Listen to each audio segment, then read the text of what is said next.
Hello, welcome to HIST 141, U.S. History since 1877. This is a lecture on foreign policy in the late 19th century, America in the world becoming a great power, 1880 to 1917.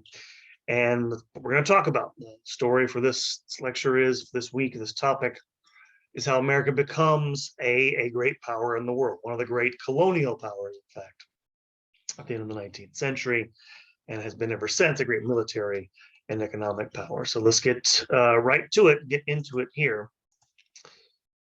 First thing to note is that when America comes of age as a great power, it comes into a world which is thoroughly dominated by Europe. And this is really historically unique. It's just now coming to an end, really 100 some odd years later. But by then, the world has become a European place. Western civilization, Western European civilization has been spread throughout the world.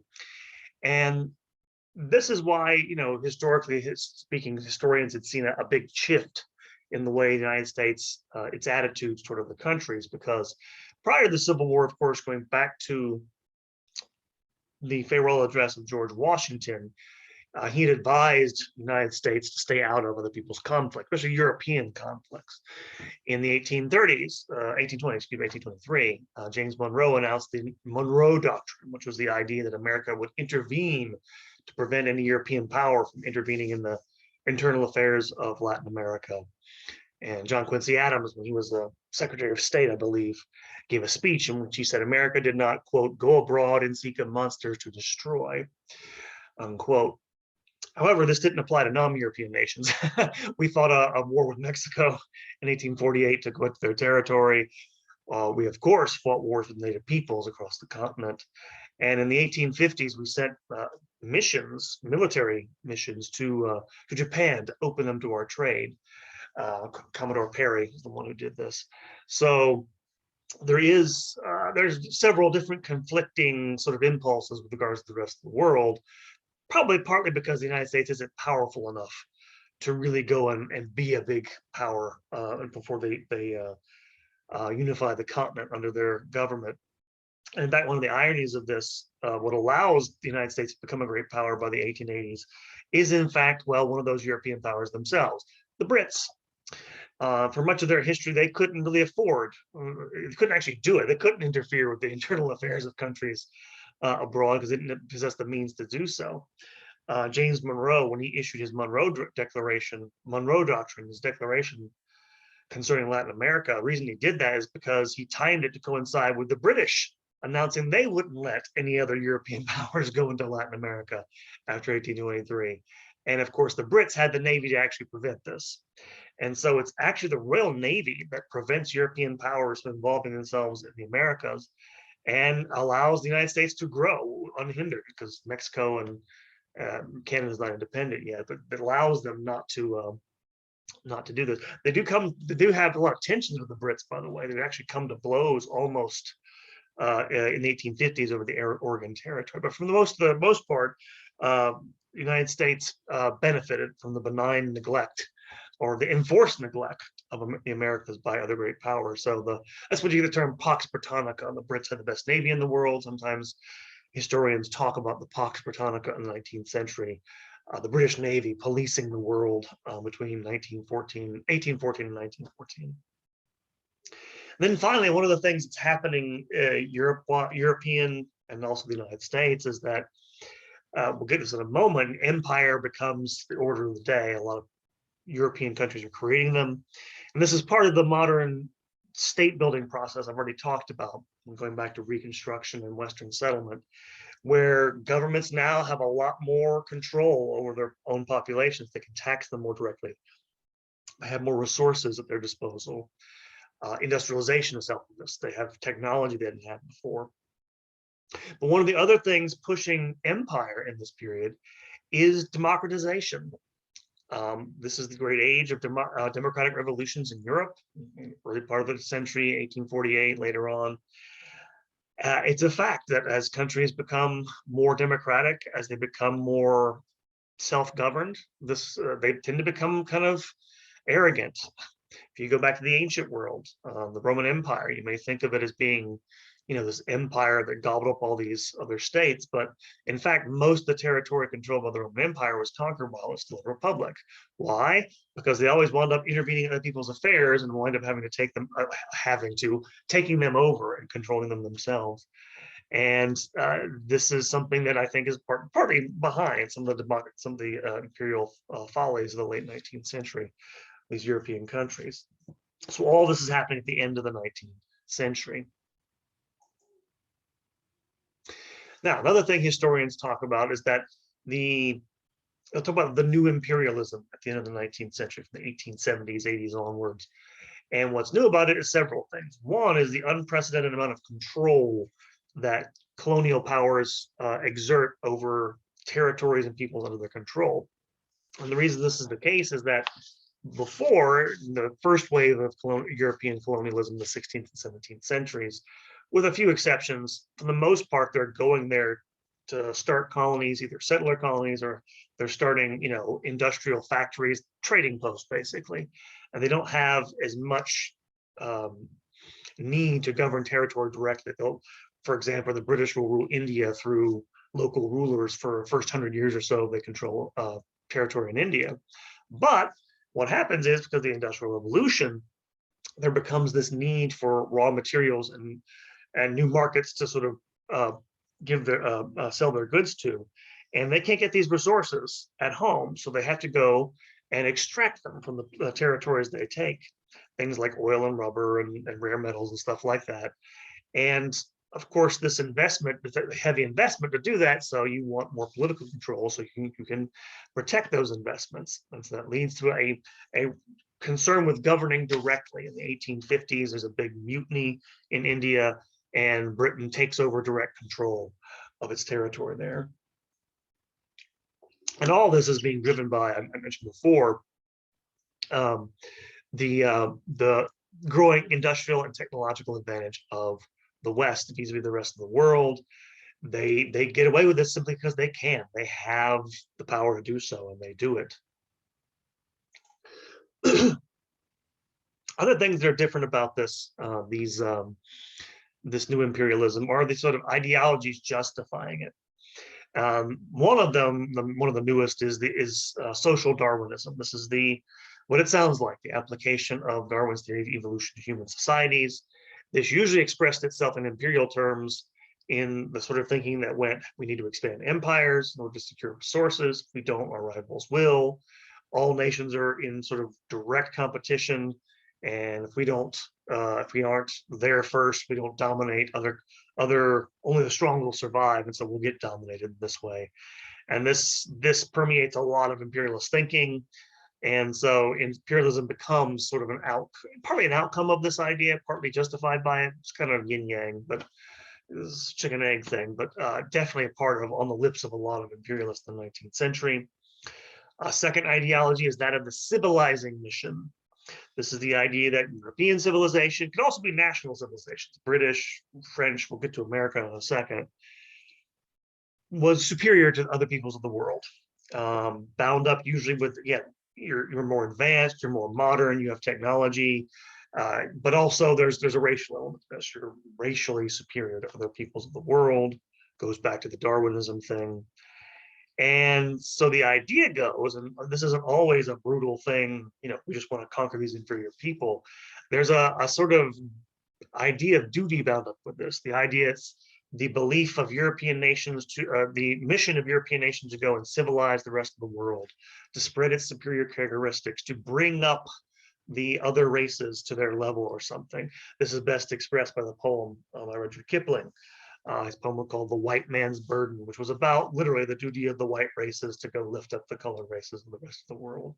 So this is part of this. There's also, by the way, a religious component of this. Spreading Christianity was part of one superior culture. This is probably the biggest difference, though, if you're thinking, back to the 16th and 17th centuries.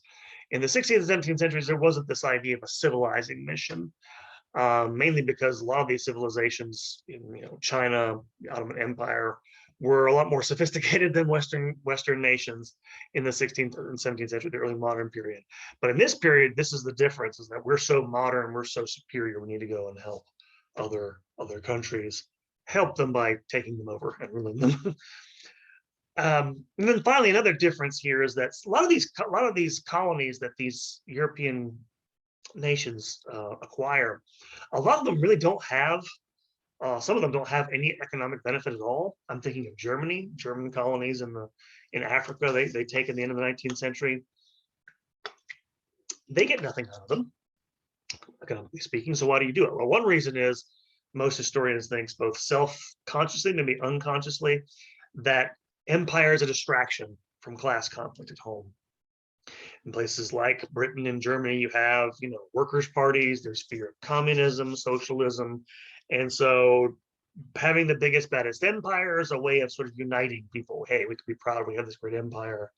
In fact, I know Britain better than anything else. And in the 1850s, the empire was not really a big thing to the public in Great Britain. They didn't care about it that much. Reason why? Britain was the dominant economic power in the world at that point. But by 1900, they'd fallen behind the United States, Germany. And so all of a sudden, there was a lot more emphasis on the empire as the great unifying element of British society. And so some of this is almost certainly related to, tamping down class conflict, which there was everywhere because of the Industrial Revolution.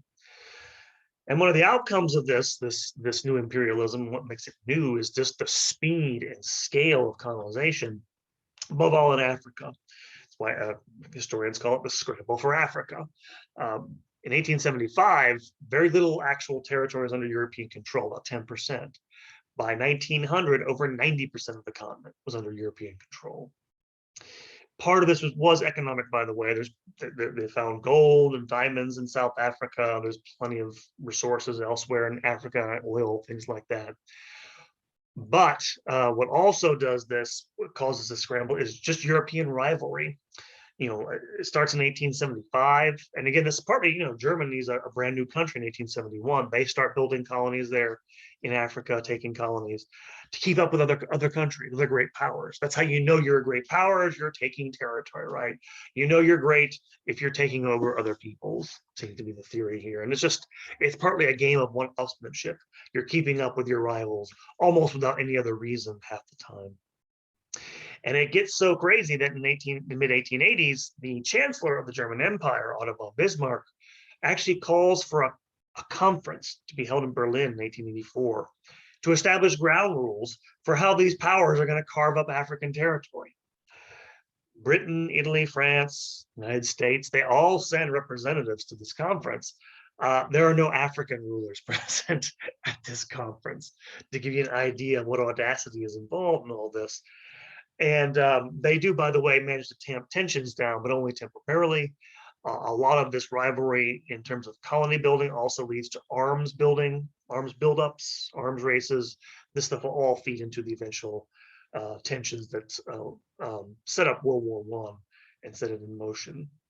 So that's the new imperialism and the backdrop into which the United States will try to get its piece of the action. So let's get to that in a second. Just a couple of maps to show you. This is colonial claims by European and United States powers in 1900, outside of the Americas, obviously, but you can kind of see just how much of Africa, how big India and Australia. The Dutch have them over here. So again, you have these colonies, being founded pretty much by all these nations. Portugal, Belgium, tiny little countries that don't have it. This is Portugal. Belgium's up. I think this is Belgium right here. So that's how tiny these countries are going across. And Belgium was only a country from 1830. So this is what this scramble, how insane the scramble for empire is in a 25, 30-year period. And this is just a map to give you to show you the difference in 30 years time. Down the bottom left, you can see how much of Africa the brown is not colonized by any European power, and how by the eve of World War I, almost all of it is. There are only two countries, Ethiopia and Liberia, that are still independent, not under some sort of European control. So huge scramble is the right word, we should say. So how does America get into this game? What do they do? Well, first of all, you have to understand you need to have reasons for doing this. And by the late 1880s, America has the sort of ideological elements in place um, to start its overseas empire.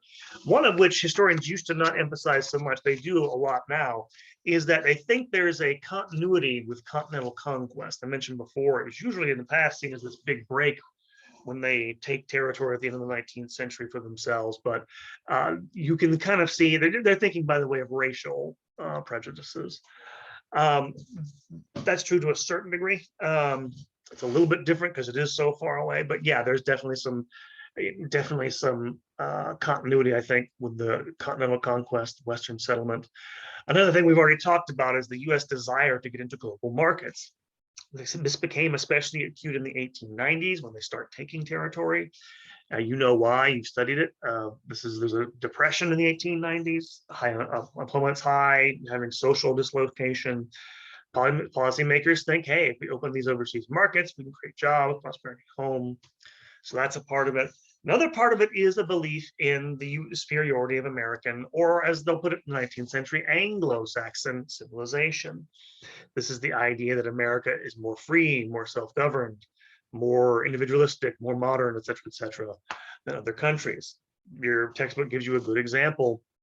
Our old friend Josiah Strong, again, I meant the Congregationalist minister, anti-immigrant, urban reformer, progressive, predicted that the quote unquote Anglo-Saxon civilization, as he calls it, I'm quoting here, quote, the representative, let us hope, of the largest liberty, the purest Christianity, purest, by the way, because it's Protestant and not Catholic, the highest civilization, having developed particularly aggressive traits calculated to impress its institutions upon mankind, unquote, would spread itself over the earth, unquote. And so again, that same idea of a civilizing mission and a sense of superiority fueling this as well. And then finally, that same sense of competition with other countries is definitely there as well. And it gets an expression in a fairly sophisticated way in the work of one guy, actually, Alfred T. Mahan. And a lot of people feared other nations, that European powers were busily carving up the world for themselves, embarking on an arms race to build navies. And Mahan wrote a book in 1890 called The Influence of Sea Power Upon History. In fact, if you go to the World War I Museum in Kansas City, they have a copy of it on display. I mention this because he was the first person, I think, anywhere to actually write, to theorize about the use of naval power in history. In fact, his whole thesis is that naval power had been essential to the growth of past empires. He was thinking of the British Empire, of course. The British had never hit on this idea. I guess when need somebody outsiders to think about this. But Mahan's theory was taken seriously. In fact, it has a direct influence. That same year, 1890, Congress begins appropriating funds for new battleships. And then later on, under Teddy Roosevelt, he will actually create a big navy we'll get to in a second. So all these things are feeding into policymakers' ideas in their heads. And through a series of, well, as you're going to see, kind of interesting, well, you'll see, we'll get to this. What territories do we get, and why did we get them in the 1890s? Well, a couple of things. The first of these happens in Hawaii, of all places. Now, Hawaii was an independent nation in the 1890s, had been under control of the Brits for a while, became independent in the middle of the 19th century. Americans had been there as a presence since the 1830s. American missionaries have been there. And then a host of American plantation owners, planters, sugarcane, later on pineapple. And they become very prominent in Hawaii in the 1870s. In 1876, they foist a treaty on the Hawaiian monarch to give Hawaiian sugar tariff-free access to the American market, while keeping other powers out of Hawaii. In 1887, they actually get a naval base at Pearl Harbor, which they'd long wanted. They actually force a constitution to these planters on the king in 1887. However, in 1890, a new monarch comes to the throne, Queen Liliuokalani, and she reneges on the whole deal about sugar, passes a new tariff, and tries to undo some of that constitution that was forced upon her brother in 1887. And this leads the planters, led by Sanford Dole, That's right, Dole, for the Dole Pineapple Company. Yes, that's him. Emperor Dole foments a planters' revolt in 1893 and overthrows her government. The American minister, I think he's the minister to Hawaii, uh, sends 162 Marines to take over the government there. They disarm her royal guard, and they basically ask for forces to sign a treaty of annexation. Grover Cleveland, who's president at the time, rejects this, declaring that it would violate America's unbroken tradition of acquiring overseas territories. And yet they persist. In 1895, some royalists try to put Liliuokalani back on the throne. They fail. And as you'll see, within a few years, they'll get their wish. And the reason why they get their wish is because all of a sudden things open up in the Asian sphere. And this is because of something that happens on the other side of the world. In the middle of the 1890s, a guerrilla war began in Cuba. Cuban guerrillas began to attack the Spanish, who were still governing Cuba. Cuba was one of his last possessions in the Western Hemisphere. Spain had been a declining empire for a while. And what happens is the Spanish begin by rounding up civilians and putting them into camps, where a lot of them die of starvation and dysentery. These are basically the first concentration camps, although it get its name from that instance of it. Meanwhile, when this begins, all this unrest on the island there, there's a lot of business interests in Cuba, a lot of planters, things of that nature, as in Hawaii. The press in the United States, led by William Randolph Hearst, who's the owner of a bunch of newspapers, tries to turn their independence movement into a cause célèbre. His newspapers begin to feed the stories in the press about, the Cubans, about America losing its standing by not doing anything. They gin up, in other words, he gins up a war fever for this, in other words. Cleveland, while he was still in office, refused to do anything about it. He didn't want to do anything. But when William McKinley takes office in 1897, he begins pushing Spain to do something about this, try to arrange a peace. They do work out something in 1897, which will give the Cubans some self-government. But as soon as this is announced, Spanish loyalists in Havana riot against it, and the Cubans decide they're going to go all in for independence. Things begin to turn toward war in 1898 when William Hearst's New York Journal publishes a private letter by Dupuy de Lome, Spanish minister to the United States, in which he's basically mocking and belittling McKinley and his administration. De Lome would resign, but the letter sort of ramped things up in terms of tensions between the United States and Spain. The next week after this, the U.S. battle cruiser, the Maine, exploded and sank in Havana Harbor. 260 seamen died in the process. And as you'll see in a moment, this was splattered all over Hearst newspapers. There was demands for, retribution. The best guess today is that this was some sort of accident. It was probably carrying munitions. But at the time, the commission blamed a mine for having sunk the Maine, which now led business leaders to become more impatient, believing war was preferable to this unending crisis. And so March 27th, 1898, McKinley gives Madrid an ultimatum, armistice for 6 months, United States as mediator, basically with Cuban independence as a fait accompli. Spain didn't want to fight a war with the United States, but they could not take this demand that they basically had to result in Cuban independence beforehand. And so they refused. And on April 11th, McKinley asks for Congress to declare war. On April 28th, they declare war and begins what used to be called the Spanish-American War. Historians tend to call it the War of 1898 for reasons that will become apparent in a moment. Just one little thing I want to show you here, though. This is the New York Journal from February 17th, 1898. That's Hearst's paper, and you can see how they're splattering this all over the front page. Again, I know you guys don't read physical newspapers anymore, but you can see how much coverage is being given. A picture of the mine that supposedly blew up the Maine. Assistant Secretary Roosevelt convinced the explosion was a warship was not an accident. Roosevelt, that's Teddy Roosevelt. Theodore was the Assistant Secretary of the Navy at that point. And you can see the big headline: "Destruction of the warship Maine was the work of an enemy." This is, of course, it's wondering why war is good for business for these newspapers. That's why he's doing this, ginning up a war at the time. And so, yeah, it's sort of like fake news. Yes, that is not a new thing. And here's just a picture of Queen Liliuokalani of Hawaii. I think it's like 1890, before she was deposed. This her picture, and then just a picture from the time of her guards being disarmed by, I think it's an American colonel there, if I'm not mistaken. But again, not a big force defending her, which is why it didn't take many to dislodge her. And so, going back to Hawaii, remember how the United States wouldn't ratify the treaty? Well, all of a sudden now they start a war with Spain. Spain, of course, has territory in the Pacific. They control the Philippines, the islands of the Philippines. And so Congress, in the middle of this, decided, okay, we need Hawaii. They signed the treaty and they annexed Hawaii in July of that year. And in fact, it is in the war in Cuba will take place very quickly.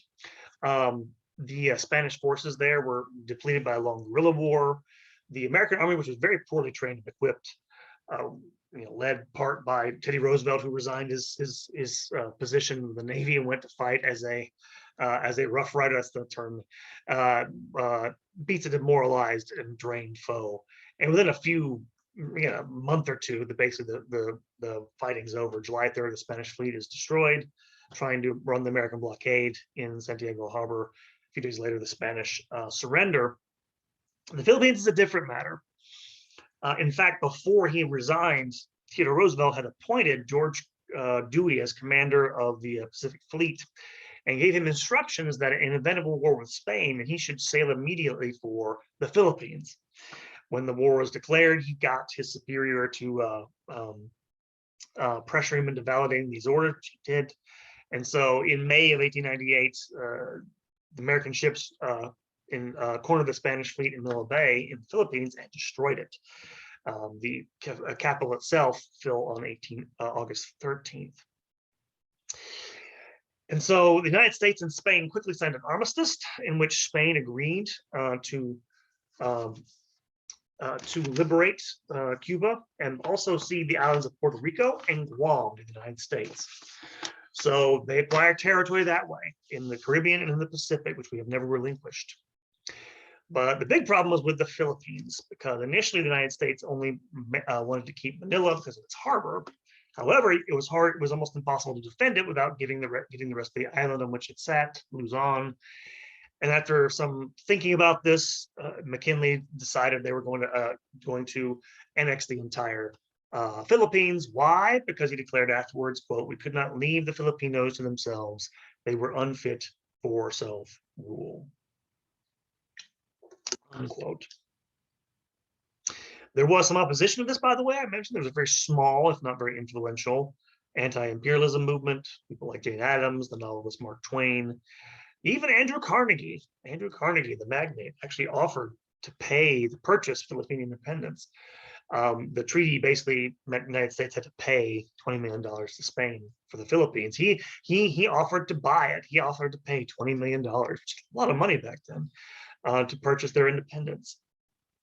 There was also a group of people opposed to annexing the Philippines for other reasons. One of them was the labor movement. Samuel Gompers, the head of the AFL, warned union members about the threat of competition from cheap Filipino labor. So there was a very small motley party against all this. Weren't very influential in the event. However, the actual takeover of the island was a lot more complicated, as it usually is in these cases. 2 days before the Senate was set to ratify the treaty, taking over the Philippines, fighting broke out between American and Filipino soldiers in Manila. A rebel leader named Emilio Aguinaldo, who had fought on the side of the United States against the Spanish, thought they were going to get their independence. And so when it turns out the Americans had reneged on what he thought was their promises, he had his troops turn their guns on the American forces. And the ensuing conflict lasted 3 years, and it was far, far more brutal and vicious than the fighting anywhere else in the previous war. because they fought a guerrilla campaign. They killed a bunch of soldiers. They killed 4,200 American soldiers. In response, the U.S. Army resorted to similar tactics that the Spanish had used against the Cuban guerrillas in Cuba. They burned crops and farms and villages. They rounded up civilians and put them in camps. An estimated 200,000 Filipinos died in some of these camps through dislocation, malnutrition, disease, and so forth. Really brutal mop-up operation. And in fact, it ends officially in 1902. They're still mopping up resistance as late as 1920 in the Philippines. So a lot more difficult. This usually happens with great powers who get into places and invade them and think it's going to be an easy fight. And it turns out, yeah, it's not so much an easy fight sometimes. And so, in any case, the United States takes over Puerto Rico, Guam, the Philippines, all of which were basically none of which were extended citizens, none of which were gained citizenship, and so they came in effect our first colony, our only colonies, I guess. Eventually, the Philippines would get their independence in 1946. Puerto Rico and Guam are still controlled by the United States to this day. So that's our little imperial venture. And to give you a comparison for this, by the way, I'll get to that in a second, but I should give you an image of, this is an image from the Philippines in 1900 during the guerrilla campaign. You can see American soldiers there finding 3 of their comrades dead on the side of the road. Again, a brutal anti-insurgency campaign. Not like we fought a lot actually recently in the United States, but just to give you a comparison, they're doing what other countries are doing is the United States. One of them is Britain. But at the exact same time, they get into their own sort of colonial war in South Africa with the African republics in 1899, 1902. The African republics are states ruled by a bunch of Dutch farmers called Boers. And similar in that there's guerrilla style fighting. It's to give you a background on this. The Dutch colonists had been settled within the British territory. They allowed them to have autonomy there. Eventually, gold was discovered in parts of the Dutch colonies. And so, similar to the United States, you had a bunch of politicians and their friends in the newspaper industry gin up complaints against the Boers, mistreatment of British settlers as well as Black Africans. And so they whipped up a campaign to go and put down the Boer movement, put down the Boers. And again, there's only like 200,000 Boers in this territory in South Africa. Only 65,000 of them actually had arms. It took them 3 years to put them down. In fact, when they first got there, the Boers won a series of battles, shocked the hell out of everybody. Quickly turned, by the way, British public opinion against the war. They've been all for it to begin with. Hey, we're going to put down these people who are abusing these people. And then all of a sudden, it turns ugly really quickly. And just as in Cuba and in the Philippines, the General Kitchener, the British, resorted to anti-insurgent tactics, burning Boer farms, putting Boer women and children in camps, which they called concentration camps. We get that name from.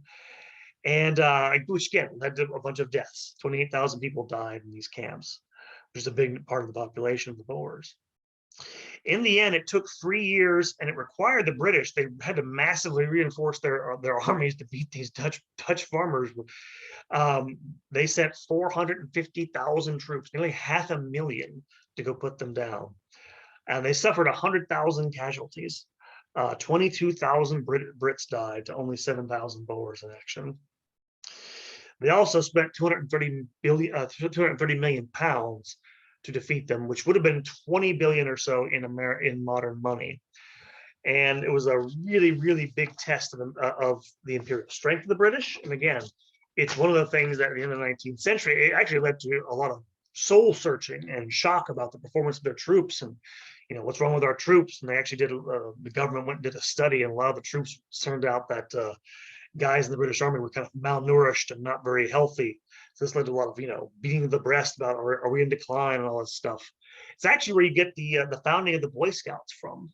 It was in response to the Boer War, the difficulties they had there. I can't remember who did this, but the founding of the Boy Scouts in Britain was in response to this colonial war, which they won, but it made them seem like, oh, maybe we're not all powerful anymore. So again, similar thing going on in other countries, and America is playing its part in that.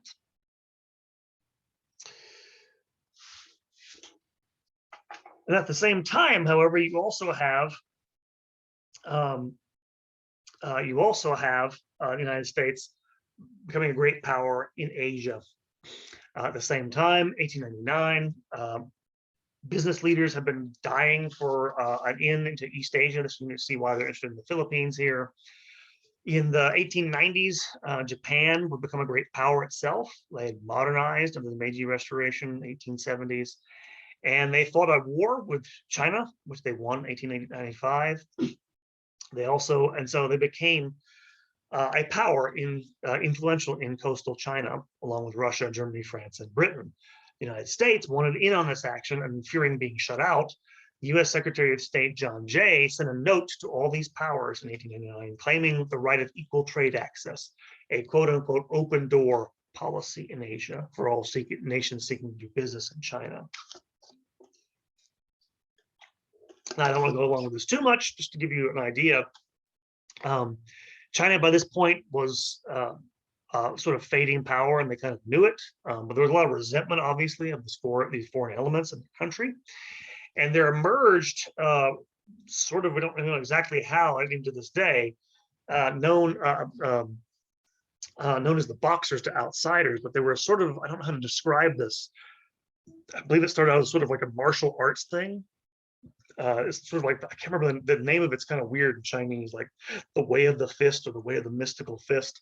The idea was that if they did all the right sort of, martial arts moves or something, like no bullets could hit them. Again, it was this quasi-religious movement called the Boxers. That's all you need to know. Who sort of rebelled against foreign occupation. They went around to villages and basically tried to, well, they killed a few foreigners. They killed a few European missionaries. What they went around killing were a lot of Chinese Christians. They would go into villages, they would leave these plaques that said, if you don't harbor any of the foreigners, don't harbor. They blamed the introduction of the foreign religion, Christianity, in many ways for China's problems. They went around attacking people. And what happens is, after a bit, the queen, the Dowager Queen of the Manchu dynasty in China, decided to throw in their lot with the Boxers and announced a rebellion. They threw in their lot with them. And the Boxers surrounded the diplomatic headquarters in Beijing, Peking, they called it back then. And so an international force made up of Russian, Japanese, German, British, and U.S. troops, U.S. sent 5,000 troops, was sent in to put down the Boxers Rebellion and end the siege of the government offices in Beijing, which they did. And so again, so you have this, and getting into this stuff here, which, as we'll see, it'll lead to a revolution eventually in China. I mentioned Japan's rise. This is something that nobody expected. I mentioned their victory of China in 1885. In 1905, they went to war with Russia, who they managed to defeat, smashing the Russian forces at sea. That shocked everybody, because that basically cemented Japan as being equal to these Western European nations, which they did. Theodore Roosevelt, who was contemptuous of most foreigners, respected the Japanese. And in fact, more importantly than this, he saw their rising military power. And so in 1908, he signed a treaty, the Root-Takahira Agreement, confirming principles of free oceanic commerce with the Japanese, and recognizing their role, because they'd already been involved in occupying parts of Manchuria in China. And so you're going to have his successor, William Howard Taft, pressing for a larger role overseas, especially in China. When the Chinese Revolution breaks out, when the Manchu dynasty falls, the Chinese Empire comes to an end after millennia, Taft supported the nationalists who came out victorious, who wanted to modernize the country and liberate it from Chinese domination. As it's going to turn out, this won't turn out that way. The nationalists will eventually fall to the communists many years after this. We'll get to this. But the point is, this all entangles the United States in the Asian Pacific sphere, particularly, of course, with the Japanese. I'm thinking ahead to World War II.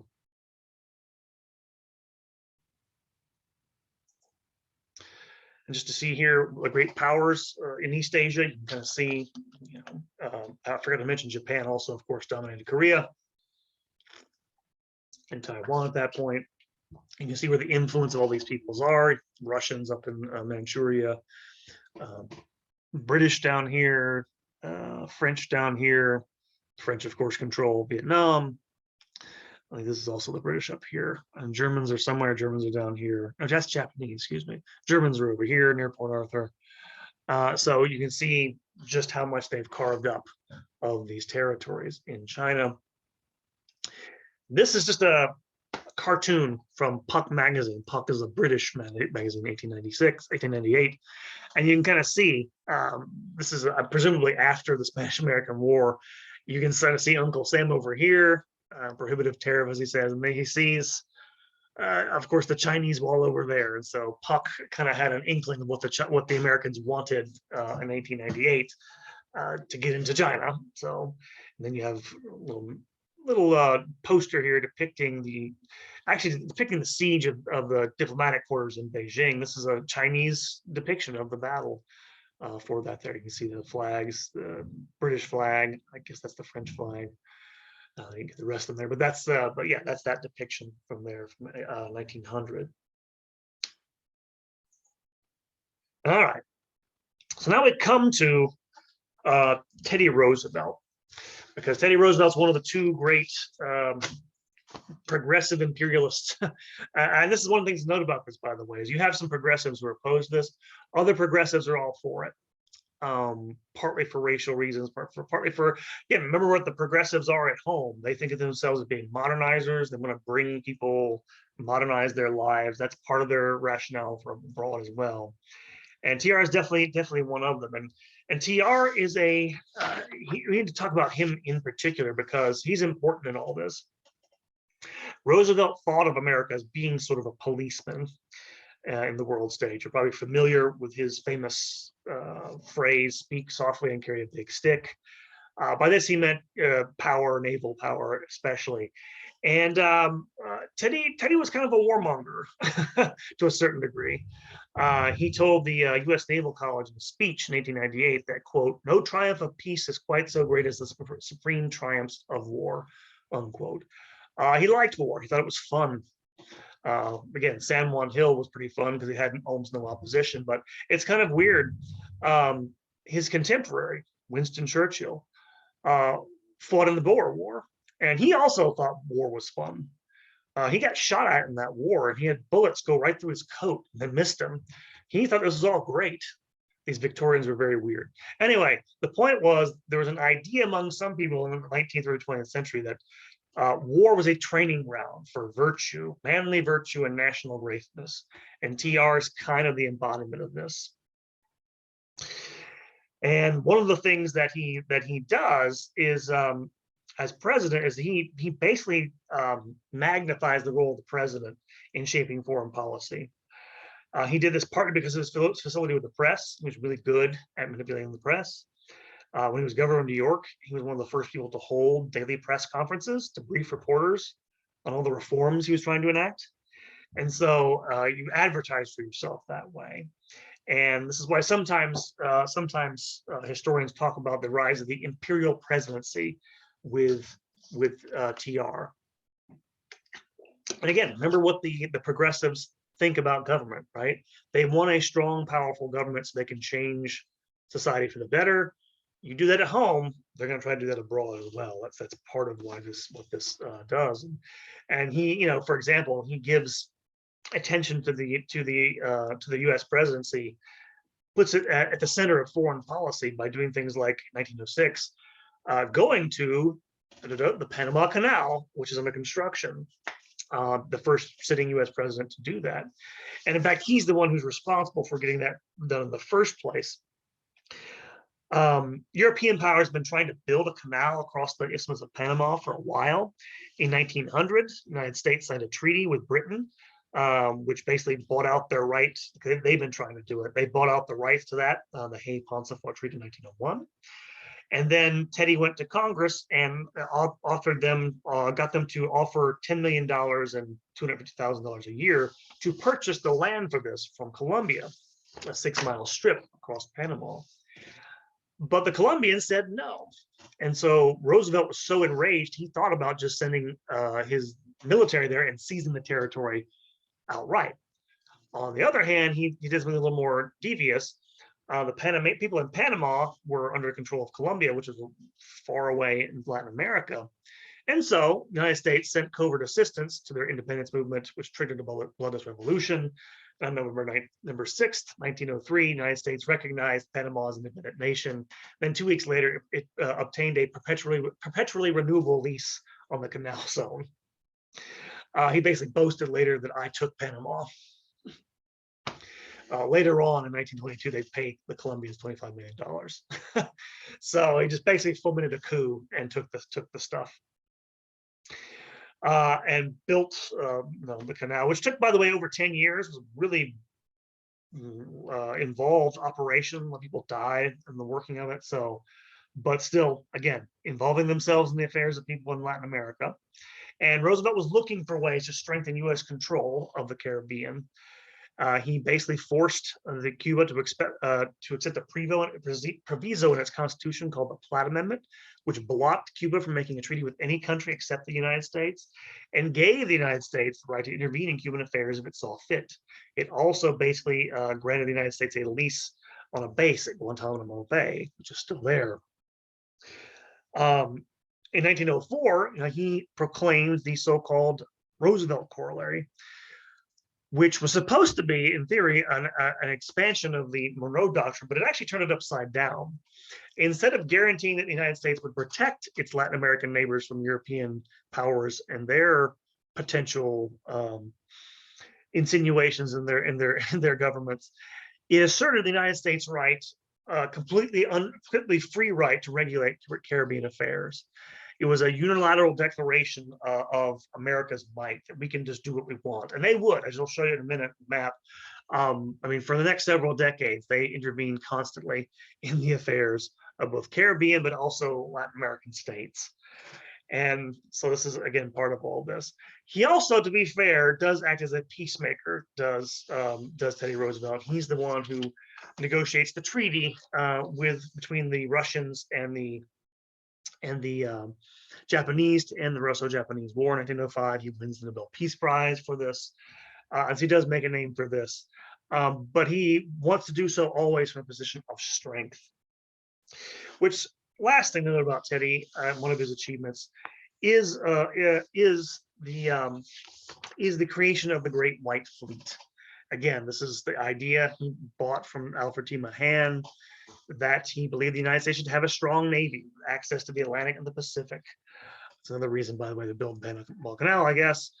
And so in 1907, he had built a big fleet it's called the Great White Fleet, not because of racism, but because they painted the ships white.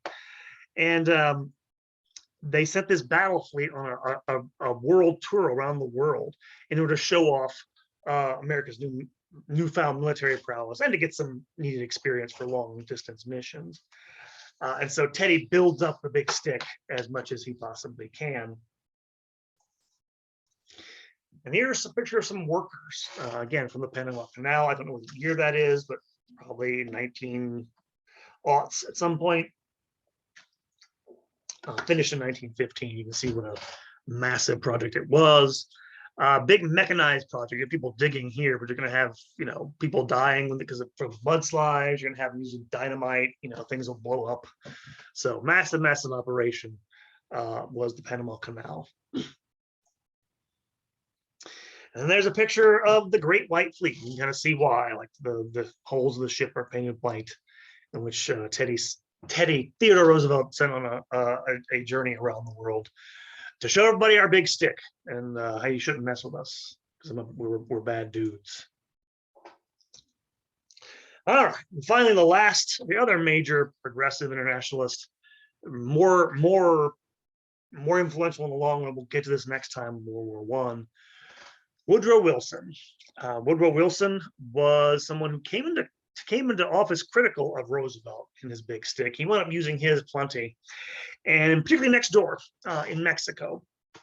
Mexico had been ruled by a dictator named Porfirio Diaz from the 1870s. He had cozied up to American investors, railroads, plantations, mine owners, oil fields. But by the early 1900s, these American interests were so powerful, he decided he needed to curb their power, and he tried to nationalize certain of these key industries. American investors feared the loss of their holdings, began to back an opponent, Francisco Madero, an advocate of constitutional government who was friendlier to their interests. In 1911, Madero forced Diaz to resign and proclaimed himself president, but he was in a fairly weak position. 1913, Madero was deposed and murdered by a general named Victoriano Huerta. At this point, the Wilson administration is becoming very fearful that revolution will threaten United States interests there. Over the protest of a man named Venustiano Carranza, the Mexican leader whom Wilson was most engaged with, the United States threw its own forces into this revolution.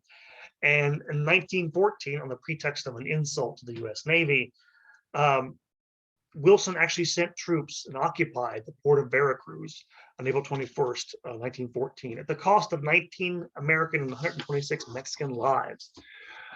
The ensuing result of this is that the Huerta regime crumbled. Carranza, the guy he backed, after nearly engaging the Americans themselves, entered Mexico City in 1914. However, Wilson's heavy-handed military interference caused mistrust. And in fact, Carranza's victory didn't put an end to all the revolutionary activity. In 1916, General Pancho Villa stirred up trouble. He raided the border town of Columbus, New Mexico, across the border, killed 16 American civilians.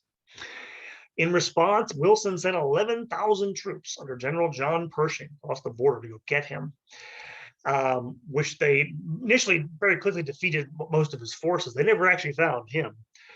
And soon enough, this will begin to look like an occupation of northern Mexico, and Mexicans began to demand that they get lost. Armed clashes began to break out between U.S. and Mexican troops. This could have escalated into something really bad. Instead, at the last minute, both governments backed off, and U.S. forces finally withdrew. And in the following year, Wilson actually recognized Carranza's government. But just like TR, he had shown that the Americans would use force to protect their interests in basically in the entire Western Hemisphere, in Central America, in Latin America, in the Caribbean. And so it becomes a great power in its own right and a world power on the world stage.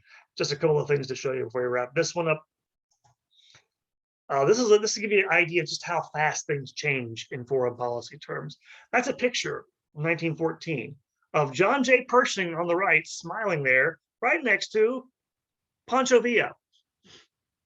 That's right, they were buddies in 1914. In 1916, he was sent to kill him. That's General Obregon, who's another Mexican general there.